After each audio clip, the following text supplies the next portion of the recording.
Thank you for joining us again on the Fishing Daily podcast. In this episode, I am joined by Mike Cohen, Chief Executive of the National Federation of Fishermen's Organisations in England. Welcome, Mike. Hi, thanks for having me back on. Mike, it's been a year since the last time you were on the podcast was here. At that time, we discussed the new agreement between the UK and the EU, which would extend out to 2038. A year on from that, how does the NFFO now view that agreement? I think this was a really disappointing outcome from that reset moment with the EU.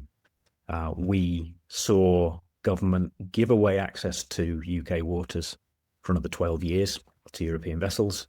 And in doing so, I think they gave away the last, possibly the last, certainly the best card we still had in our dealings with the EU in terms of our annual negotiations with them or ongoing negotiations with them. Access to our waters is hugely valuable. Get something in the region of £500 million a year of fish taken by European boats. So that's a huge value. If it wasn't of such value to them, they wouldn't have pressed so hard to retain and expand that access. So having given that away, what do we have when we go to negotiate with the EU every year over fishing rights for the benefit of the national fleet? We haven't been left with very much. So I think it was a big mistake. I think it has not just given away that bargaining chip, it's given away our ability to freely manage our own territorial waters in the way that we think is most beneficial to them and to the people in the UK fleet that depend on that area. So it was a big misstep as far as our industry is concerned, in my view. Now, no, I fully accept that the needs of the fishing industry are not the only things that drive government decisions. And they need to take difficult decisions at times for, as they see it, the benefit of the wider nation. Certainly. And I'm in that fortunate position of just needing to think about my sector and advocate for it.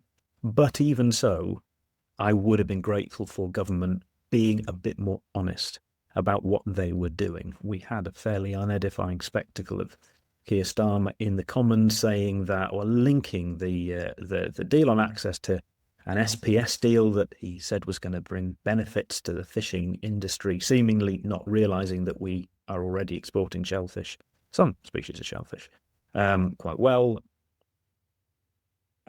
And of course, we hadn't done an SPS deal at that point. We still haven't done an SPS deal. We're getting a lot closer to it. We had done no deal at all at the time. And we seem to be in the process of trying to do an SPS deal now and to be paying more for it. So I struggle to see what benefit we got from that deal with the EU over access. It looks like the world's most extravagant goodwill gesture. And I'm not clear how that benefits, it certainly doesn't benefit the fishing industry. I'm unclear of the benefits to the UK at large. And any idea where the pressures came from for the government to make this deal? I'm really not clear, other than that the EU has consistently shown itself to be far better at negotiating over these things than we are, and that clearly a number of European governments value their fishing sector highly enough to press hard for concessions from the EU, the UK rather, I should say, anytime the opportunity comes up, while our government has a decently long track record of not really showing much outward support for the fishing industry, and so was willing to give that up. It was something they wanted. Their governments wanted more than ours did, and so we surrendered it. That's the only explanation I can see for it. Well, I suppose if you look at the pressure that's going to be put in fishing grounds over the next few decades, it would make sense for the likes of the other EU countries to come into UK waters because of the spatial squeeze that they're experiencing. Yeah. You think that was taken into consideration? I'm sure that's part of why the EU wants to retain that access, apart from the fact that they earn such a large part of their annual income from British waters. European fleets have, in many senses, grown beyond their means because of having access to UK waters for such a long period of time. So if they're going to sustain their fleets as they are, they aren't able to rely on their own waters. They need UK waters to do that. And I certainly don't blame them for fighting for their industry. I wish we had a government that would do the same. But in terms of spatial squeeze, absolutely. Having somewhere else for European fleets to go makes it a lot easier for European countries to develop their own waters for the big driver is offshore energy, isn't it, at the moment? For British fleets, having more and more vessels within our territorial waters will only exacerbate spatial squeeze in UK waters for us because we have fewer places we can go, particularly the inshore fleet, which is getting increasingly squeezed by conservation demands, by development, and by trying to fish against far larger vessels from the European fleet that are working in the same areas. What we said to government ahead of that reset period, that what we thought was going to be more of a negotiation with Europe, was that if you want to take some of the pressure off the UK fleet, particularly those in the smaller vessel fleet, take off some of that pressure being caused by all of the other demands on British waters, then control access for non-UK vessels more, and give more room for people to spread out, give more space for people to operate in, and then you can kind of go ahead with your ambitions to industrialize large chunks of the sea without such significant effects on those boats. But that's not what's happened. So those folks fishing in the inside UK territorial waters they just get more and more constrained with fewer and fewer options for working elsewhere or working in a different way. And there's also then the added pressure of declining quotas and choke species such as cod. How can the UK industry deal with that pressure as well? It's going to be a challenging year, I think, at the end of the year negotiation, certainly having seen some early figures from ICES. Obviously, we don't know what that's going to turn into in terms of tax quotas. We're still waiting for the North Sea cod figures, I believe, so we'll see what will come up there. It's going to be very challenging, but there's some nuance in those figures. This is always a difficult time of year leading up to those negotiations, because we'll see a lot of discussion in the media about the state of stocks, and we'll have the usual demands from the usual sources to follow the science, by which they mean take the most restrictive interpretation of the ICES data and just blindly follow that and accept or expect immediate results for every stock out there. I think there's room for a lot more nuance in interpreting the ICES figures. In some stocks, we're seeing recommendations for reduced tax because their model predicts declining spawning stock biomass in the next 12 months. But it's declining from extreme highs. We have some stocks where biomass is at a historical high, certainly in the last sort of 20, 30, 40 years. Is it realistic to expect that we will sustain biomass of some stocks at an all-time high indefinitely, or that an increase will continue indefinitely? That doesn't seem biologically realistic to me.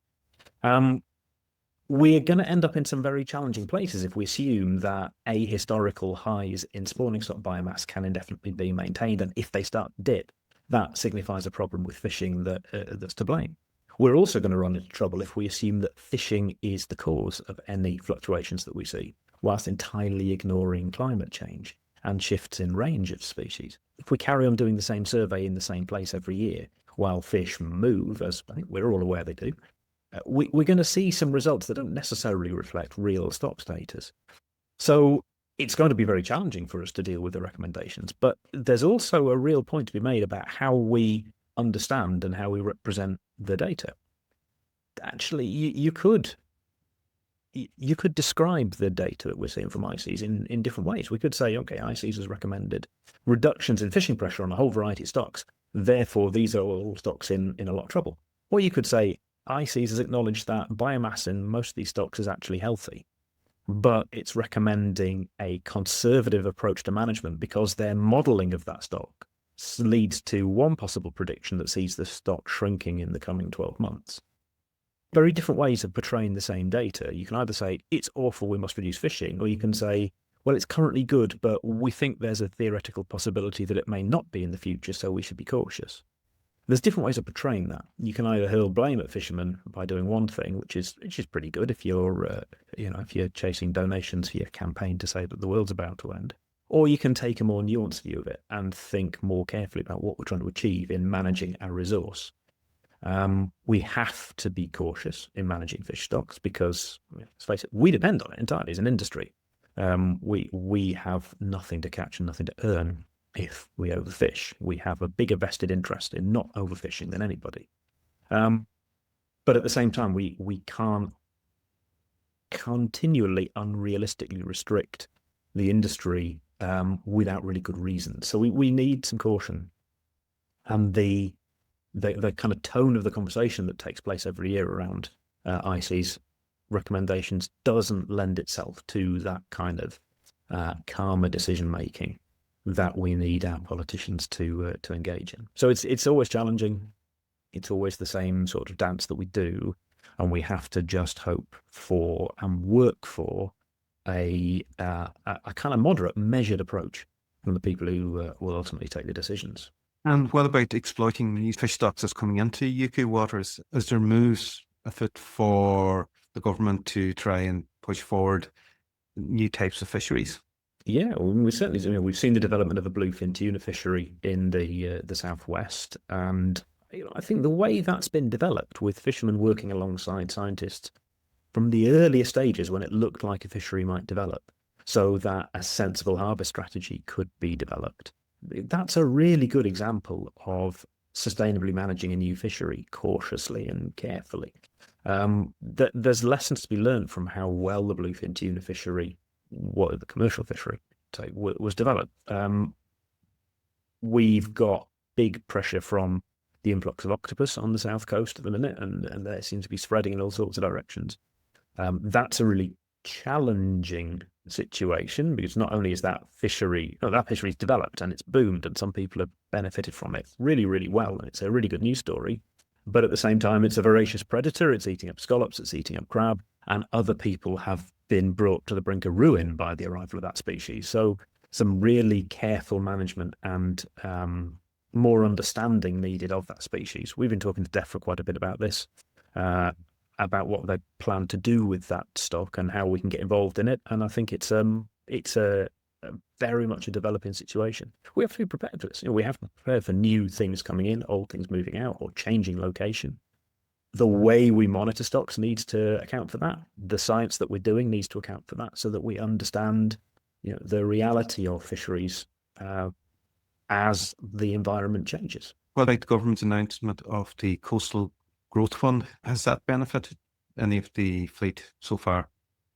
My understanding is that the grants are sort of still working their way through. I don't know if any have actually been awarded yet. It's still relatively early days, but I know there's been a lot of applications made. I think there's a huge amount of potential in that fund if it's well targeted. I like the fact that it's fisheries or fishing and coastal growth. There's a focus on growth. There's a focus on using that money to kind of kickstart other benefits and using, this is something I've argued about or called for from day one of the new government. They talked about, when Labour took power, they talked about growth as being the head of their agenda. And I've, from day one, have said this is a really welcome change in tone for a government, that kind of positive outlook. So use us for that. Take advantage of the enthusiasm of the fishing industry to be part of a story of growth and benefit. Help us to be the source of growth in coastal communities where, let's face it, successive governments have had very few other ideas about what to do there. So let us be part of that story. And there are things that can be done with that fund that could help growth in those areas. It will all depend on how it's used. And some of that is on us. Some of that's on industry. We need to come forward with those ideas, make the compelling case, put the business case together, put a good application in, and then use it well. And people are coming forward with those ideas.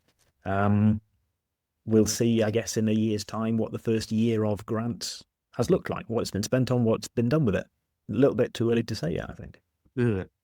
Regarding the fisheries management post-Brexit, UK was supposed to gain control over its own waters. We discussed there the influx of EU fleet, but has there been any improvement within the fisheries management itself? A year ago, I would have said yes. I would have said we had the fisheries management plan agenda, this idea that we were going to develop domestic management, stock by stock, region by region, with this kind of coalition of scientists, fisheries managers, fishermen, civil society. We were going to have these rational, evidence-based, kind of science-forward plans to manage those stocks. And today, I'm not saying that at all. I think that landscape has changed as government's determination to be closer and closer to Europe has taken hold. We are seeing far more moves towards technical management through the Specialised Committee on Fisheries than I think any of us really expected. In last year's annual negotiations, we ended up with technical measures being mixed in with the annual TAC and quota agreements. I think that went down very badly with just about everybody. It's certainly everyone in UK industry, and as I understand it, went down very badly with European industry too. So the EU, I get the impression the EU thought they were stealing a march on us, that they were going to throw this into the annual negotiations and win some concession. It seems to have gone down as badly with their industry as it did with ours, to absolutely nobody's surprise, frankly, or it shouldn't have surprised anybody, that a kind of hurriedly introduced last-minute measure with no time for anybody to ask industry to help scrutinise it actually causes more progress than it should have done and has just led to acrimony. But then we've gone on from that point to see the Specialised Committee, which I think most of us in industry originally thought of as a body that was, it's a joint EU-UK civil service committee that we, I think, saw as existing under the terms of the TCA to ensure that the annual negotiations between the two parties would be enacted and administered smoothly, and any hiccups that reared their head during the year in between negotiations would be ironed out and issues would be solved. But instead, it seems to be becoming a primary fisheries management body. Europe and the UK are talking through the meeting with the SEF on matters of UK domestic fisheries management, and we didn't expect that.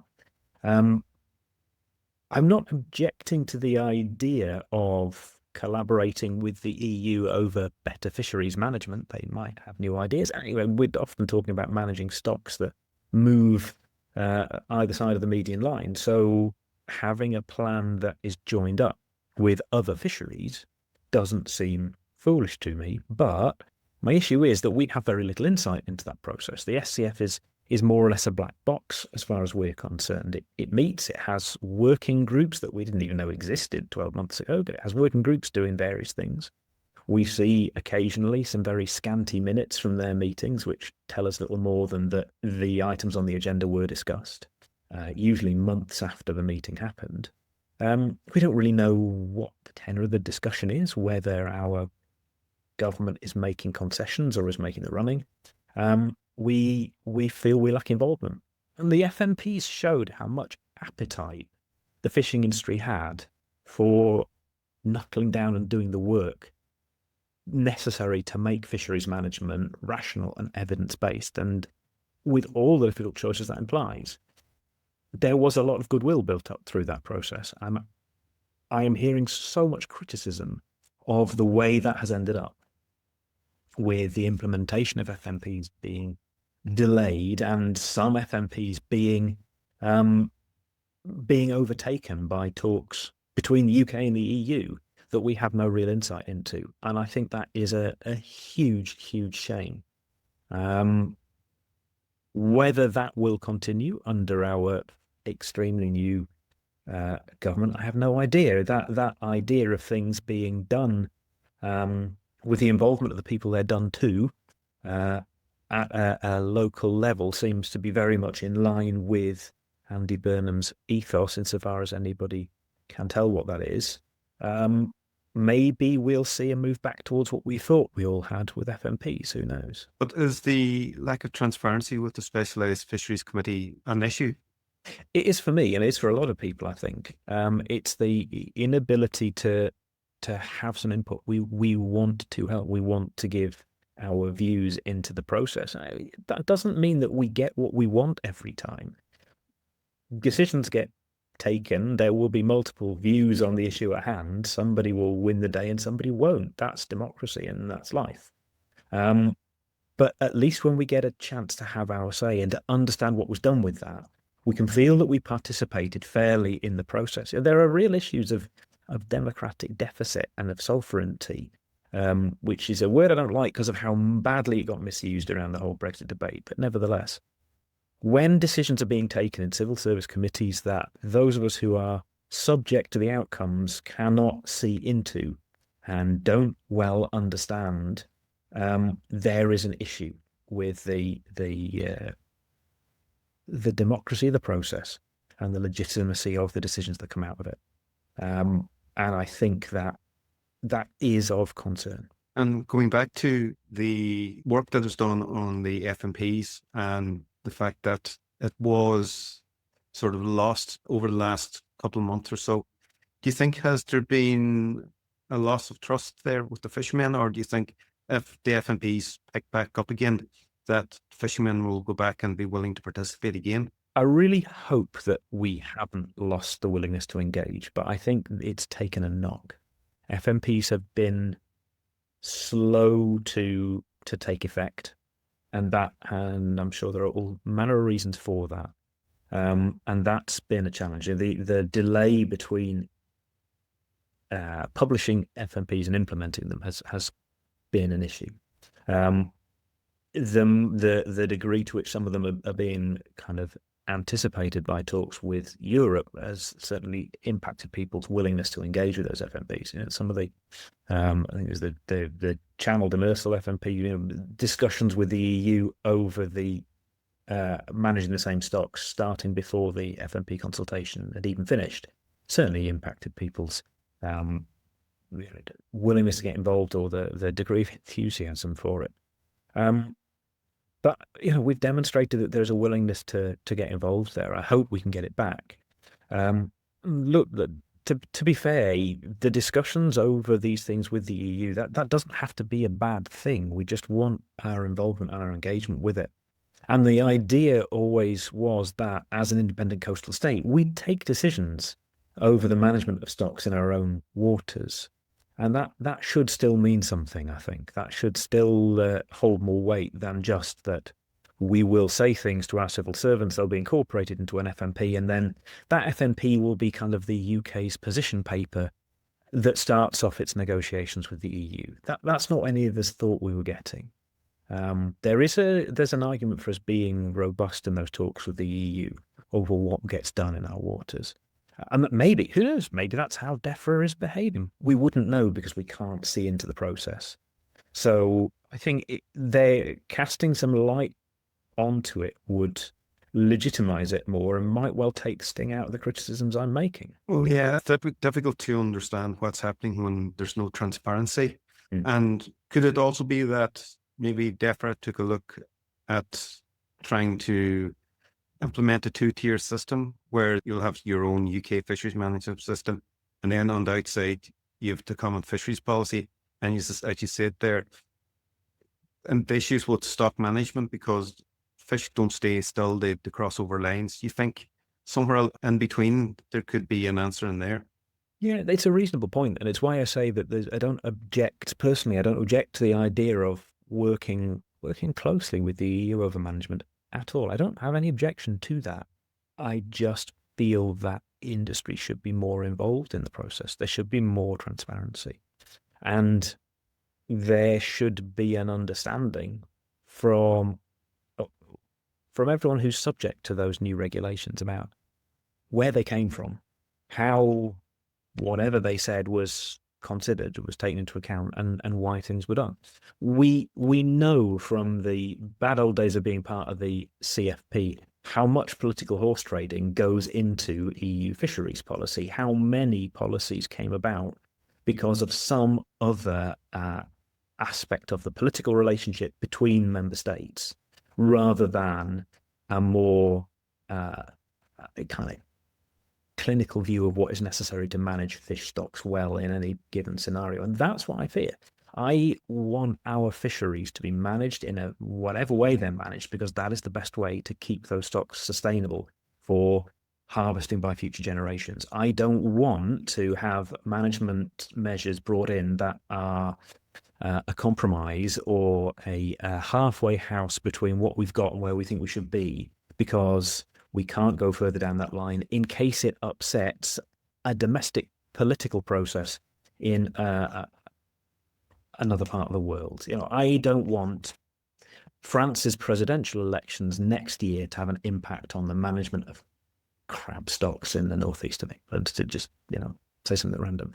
I want us to be taking the decisions that are necessary to manage the stocks as an exercise in stock management, not in as part of an exercise in managing the political process in another electoral system. And once we get tied too much into joint management, we start having to think about the political needs and prevailing political opinions in other states. And the whole idea of what the voters in another country will bear starts to have an impact on our fisheries management if we tie those two closely together, if we make this a negotiation over everything we want to do. And that's where my fear comes in, that we hold back from making the decisions that we think we need to make in order not to upset the political sensibilities that pertain somewhere else entirely. Yeah, when you're dealing with a lot of different member states, there is a huge political bargaining and horse trading going on between them.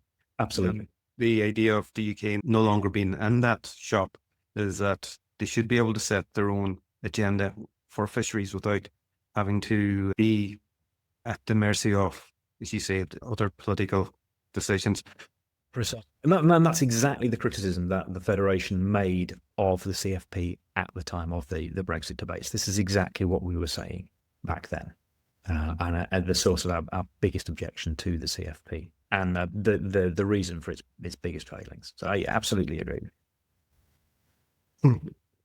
Talking about fisheries management measures in the UK, the onslaught of electronic monitoring is still prevalent, and many fishermen seem to be worried about the idea of being monitored per se.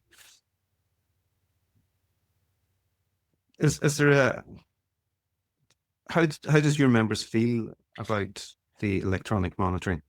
Mixed views, I think, would be fair to say, and I guess I share mixed views. On the one hand, there's no reason anybody should particularly want to be watched and monitored and tracked all the time. I don't think it's unreasonable not to want that. On the other hand, it can be a remarkably good tool for us to use to defend what we do. Proof of where fishing takes place is about the only tool we have to push back against the calls to use the sea for other things. We are never going to be able to defend valuable fishing grounds if we can't say where they are. And so some degree of vessel monitoring that tells us, VMS, and increasingly, if we never get it to work, IVMS, tell us where people work and where it is important that they continue to work. And without that evidence, we have a hard time fighting our corner to say that we need to keep access to places. So it's a really, really important tool. In terms of, if you going beyond like vessel trackers, if we start to think about things like REM, if we're talking about cameras on boats, we have seen some of the larger fishing companies working with scientists on developing camera monitoring systems to monitor for bycatch, as a really good way of being able to demonstrate that a fishery is sustainable and is well managed, and to get away from some of the kind of wilder ideas about the extent of bycatch. So it's a double-edged sword, really. It involves you being some of your activity being monitored by somebody else, and it involves technical complications, but at the same time it gives you some evidence to defend what you do and where you do it. And we do. It is a sad fact of the world that we do have to defend what we do, because there are plenty of people who either want to take it away from us or make a very good living from claiming we're doing things that we aren't. So it's a tool, and it needs to be employed in the right way. I think we've had some slightly outlandish ideas recently that every single fishing vessel should have a camera system on board, which is just a bit silly, really, as though we could suddenly kind of magic all of these camera systems that don't exist yet, that are small enough to be fitted to the smallest boat, out of the ether and in sufficiently large numbers that we can install them on everybody's boats, and there'd suddenly be enough marine electricians to do all the work and all these silly things. We can't go to ridiculous extent with some of these ideas, but there's some real value in this technology for us, for better fisheries management and for better educating the world about what we do. But we can't rely on technology for everything. There's still a really strong place for human observers in the fisheries management chain. Like everything else, it's a tool, and it needs to be used in a balanced way. Could you see AI changing the way that monitoring could be carried out? Potentially, but I'm wary. There's a certain irony, isn't there, in saying that we're going to use a new technology that is notorious for its really heavy use of electricity, its high carbon emissions, and its use of water to monitor something else for environmental sustainability. You know, that's an irony. One of our lowest carbon footprint sources of protein is going to be monitored by a technology that is not the most environmentally friendly. So other than the irony of that, I'm not convinced of its accuracy as yet. Some of the work I've seen suggests that using AI to monitor video footage for sensitive species bycatch is significantly less accurate than just getting a human to watch the tapes and identify things. On the other hand, if we do go down some of these silly ideas that we're going to have a camera on every boat, well, there's no possibility of a human monitoring that. You know, one of the however many is 5,500 vessels in the British fleet. It's seriously going to have a camera on board. Somebody is going to watch 5,500 days of footage every day. It's laughable. So yeah, if we're going to go down really silly routes, we have no choice but to rely on AI. But I'm not convinced it's ready yet. I'm not saying it isn't going to be, but right now I think it will be a mistake to rely on it. Well, I suppose another area that is quite controversial as well is the idea of the emissions and decarbonisation. For a lot of the fleet, it's not possible. Do you think that this drive will damage the overall numbers in the fleet? We have to be practical about this. We cannot just demand by fiat that we're suddenly going to have electric vessels, hybrid vessels, hydrogen vessels, whatever the flavour of the month is. They don't exist. The engines aren't there, and we are not a big enough market to drive their development. I've heard it suggested before now that when we start to see more alternative fuel propulsion for the haulage sector, that tends, engine improvements and technologies that start in haulage tend to make their way through to small boat engines, so I've been told. So maybe that would be the case. I think we have to be quite careful here, not to forget that we are already in an extremely favourable position as an industry in terms of the carbon footprint of the protein we provide, and not to overstate the size of the problem. At the same time, we can't be complacent. There are real and good reasons to try to reduce energy use, to try to reduce carbon emissions. Every industry should do that. Every responsible industry should be trying to do that. We're not alone. But we've got to be realistic about it. You can't just legislate and demand that new engines exist. They don't. So it's an issue that needs to be seen we need to keep it in proportion, I suppose is what I'm trying to say there. We can't pretend that we shouldn't try and decarbonise as an industry, because I think every industry probably should. But equally, we can't pretend that we can magic a solution out of nowhere, or that we are particularly worse than anybody else, because we're not, frankly.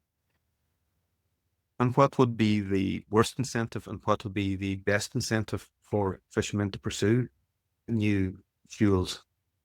The best incentive is always the economic one. As new engine technology gets out there and as alternative fuel sources become cheaper to use, at some point it will make good business sense to support something that reduces your carbon output. If it's cutting your fuel bill, then why wouldn't you do it, as long as it's not an excessive initial investment or impractical to do it? The worst way to do it is just to slap a rule on it and announce that everybody's got to cut their engine emissions by some arbitrary amount, or demand that everybody adopts technologies that are not yet fit for purpose, or which don't have the supporting shoreside infrastructure. That's what we need to avoid. I know we hear periodic demands from some folks, but I thankfully haven't heard anybody in government or in a position to take decisions who seems minded to go along with the silly stuff. We just have to hope that continues. There is a certain cohort of people out there that's demanding that this energy change happens pretty quickly because of the war. The fishing industry would be no different, but at the moment they're paying very high prices for fuel. Yeah, prices are really high, cripplingly high for some businesses. We're hearing from members all around the coast about how difficult they're finding the current situation. We have people who are having to tie up because they simply can't afford to go to sea. We're hearing that people are coming in for refits early just to try and tide them through the early part of the season and get back to fishing later on, where they hope it'll be more profitable. Other people are putting off refits because they're just not sure they're going to be affordable anymore. So it's a bad situation for us. We haven't had any government support on fuel, and we know that a number of our competitors elsewhere in Europe have done. Governments elsewhere have given direct support to fishing businesses. And it is galling for British fishermen to see boats from other countries that are receiving government subsidy fishing alongside them in British waters. That's a bitter pill to swallow, particularly as government has managed to find money to support other sectors. So it's having a serious impact. It continues to have a serious impact. And if the situation in the Gulf continues to be as fragile as it is, I'm not sure where I see this ending. And there's been a government reshuffle. We're not sure yet whether there's been a shake-up in Defra. But do you see a new light coming into that department? It'll be very interesting to see as we speak. I think reshuffles are still happening. I learned this morning that Dame Angela Eagle is the new Secretary of State for the Environment. That is very welcome news to me. She is someone with experience of fisheries, having been the Food Security Minister, so a minister with direct responsibility for fisheries up until about 5 weeks ago. She knows the sector. She knows a lot about it. She is an extremely intelligent individual who grasped a lot of our issues very, very quickly. She got out to the coast and met fishermen very early in her tenure as minister and grasped their concerns very readily and very quickly. I think that she has an understanding of what a working class industry like ours in parts of the country that have few other options, has an understanding of the issues that such a sector has and what it can bring and the benefits it can give to a region and a nation. So I'm really pleased to see her as Secretary of State. I can't think of someone who would do a better job than her in that role. So I'm hopeful that we're going to have somebody who both understands our issues and is not afraid to take difficult decisions and then be honest with us about it. She's a very straight-talking individual. I'm born in Bridlington, where I started off in my involvement with the fishing industry. So I think we'll get straight talking from her and we'll get honesty from her. I'm sure she'll end up taking some decisions we don't like very much, but I also don't think that she will try and dodge the issues. So I'm cautiously optimistic about what her tenure might mean. But she's the 10th Environment Secretary in 10 years. So turnover is a little high. Quite like to keep this one for a bit if we could, please. Whether there'll be more change, Stephen Morgan has only just taken up post 5 weeks or so ago as Fisheries Minister. So whether there'll be more change there or not, I have no idea. And we don't know what Mr. Morgan is going to be like as Minister if he stays. So yeah, as you say, a lot of uncertainty, a lot of clarity still to be gained, I hope, in the coming days or hours. The UK has a new Prime Minister in Andy Burnham. If you were sitting across the table from him right now, what would you tell him is the minimum the fishing industry needs from the government over the next 5 years? We need to be taken seriously as an industry. We need not to be sidelined as a conservation issue or as a heritage activity that hasn't got the same relevance to the modern world as other sectors. We are not the biggest sector in the world. Of course we're not. We are not some sort of economic powerhouse, but we are really important in the places where we're important. So take us seriously with all of that implies. You know, we are an industry that has needs for recruitment, for new technology development, for help with marketing and with international trade, with safety and with job security and with all of the things that you consider with any other sector. So treat us as an industry, as a valuable contributor, not a big one, but a very valuable one nevertheless, to UK PLC, and help us to be used as that engine for local growth. I tell him that his ethos of local involvement and of involving people in the decisions that affect them is something that fishermen are champing at the bit to experience, but that engaging with people in itself is not enough. You have to then do something with it. Activity is not the same as action, and we need to see not engagement on its own, but we need to see involvement in outcomes. So I'd ask him to take that seriously. Don't give lip service to it, but do something with it. Use the expertise and the experience and the enthusiasm and make some changes as a result. And don't forget us when you are looking at all the other calls that are made for the sea. The industry's been on the go for centuries and will be going, if well managed, centuries after the last windmill stopped turning. Do not make decisions now that will irrevocably change the marine landscape and our industry for the future for the worse. So give us some stability. Don't reshuffle the Defra department repeatedly. Give us the respect we deserve as a legitimate modern industry, and give us a say in what happens next. Well, thank you, Mike, for joining us on the podcast again. It's been a very interesting chat, and we'll hope to have you back again in the future. Thanks very much. It's been a pleasure.